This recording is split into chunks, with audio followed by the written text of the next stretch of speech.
અરવલ્લી જિલ્લાના મોડાસા ખાતે બૌદ્ધિસત્વ મહામાનવ ડોક્ટર ભીમરાવ આંબેડકર સાહેબની જન્મ જયંતિના પાવન પ્રસંગે ગુરુકુળ પરિવાર તરફથી ભવ્ય અને દિવ્ય ઉજવણી કરવામાં આવી।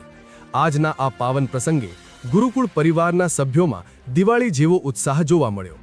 આજના પ્રસંગના અધ્યક્ષ શ્રી મગનભાઈ આર વાઘેલા સાહેબે ડોક્ટર બાબા સાહેબ આંબેડકર સાહેબ વિશે સરસ પ્રવચન આપ્યું।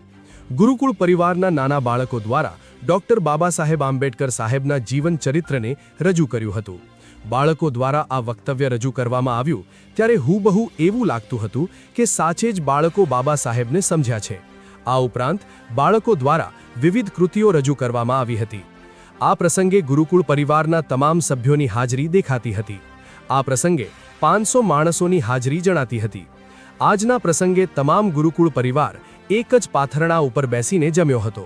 સમગ્ર કાર્યક્રમનું સંચાલન લવજીભાઈ કે પ્રિયદર્શી દ્વારા કરવામાં આવ્યું હતું। Bureau chief Imran Pira, Aravalli.